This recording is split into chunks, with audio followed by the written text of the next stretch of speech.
নমস্কার বন্ধুরা, আজ আমি চলে এসেছি আবার একটা রেসিপির সাথে। আজ আমি আপনাদের সাথে শেয়ার করব কাঁচা আমের পাঁচমেশালি আচার। এই কাঁচা আমের সিজনে আপনারা এই পাঁচমেশালি আচারটা বানিয়ে রেখে দিন, সারা বছর সংরক্ষণ করে খেতে পারবেন।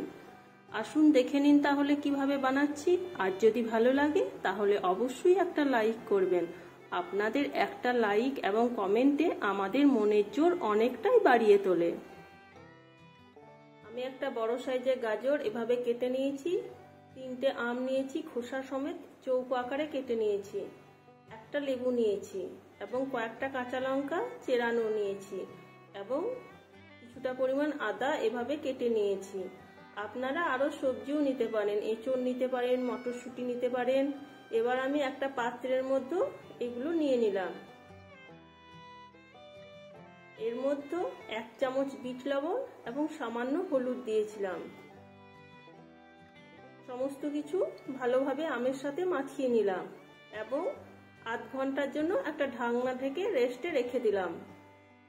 আমি আধ ঘন্টা পর ফিরে এলাম। লবণ দেওয়ার জন্য জল সরে গেছে, এই জন্য একটা ছাকনার মধ্যে এই আমগুলো আমি রেখে দিলাম, তাহলে জলটা ঝরে যাবে। এদিকে আমি একটা মশলা বানিয়ে নেব।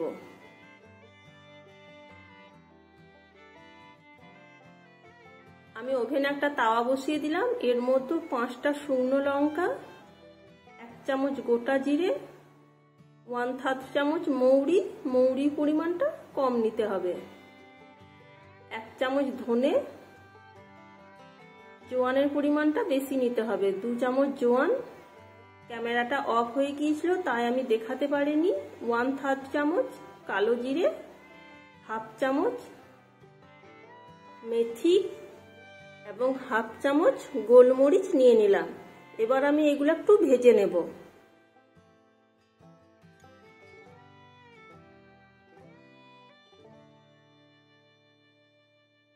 এগুলো কিছুক্ষণ নাড়াচাড়া করে ভাজার পর আমি এর মধ্যে 1.5 চামচ কালো সরিষা দিয়ে দিলাম।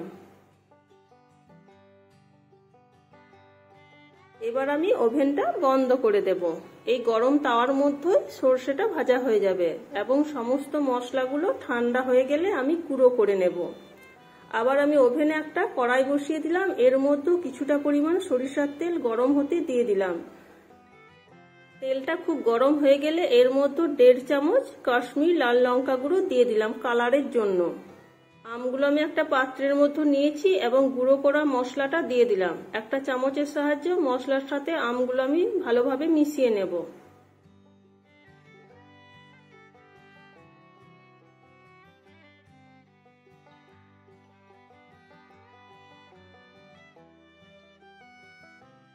এবার গরম করে রাখা তেলটা আমি এই আমের মধ্যে দিয়ে দিলাম। একবার ভালোভাবে নাড়াচাড়া করে নিচ্ছি। তেলটা আমার মনে হলো কম হয়েছে তাই আমি আবার তেল গরম হতে দিয়ে দিয়েছিলাম। আবার তেলটা দিয়ে দিলাম। এবার সবকিছু খুব ভালোভাবে মিশিয়ে নেব। এবার আমি এর মধ্যে 2 চামচ চিনি দিয়ে দিলাম। আপনারা চাইলে গুঁড়ো দিতে পারেন এবং সামান্য বিট লবণ দিয়ে দিলাম। আমি একটা চামচের সাহায্যে সবকিছু ভালোভাবে মিশিয়ে নিচ্ছি।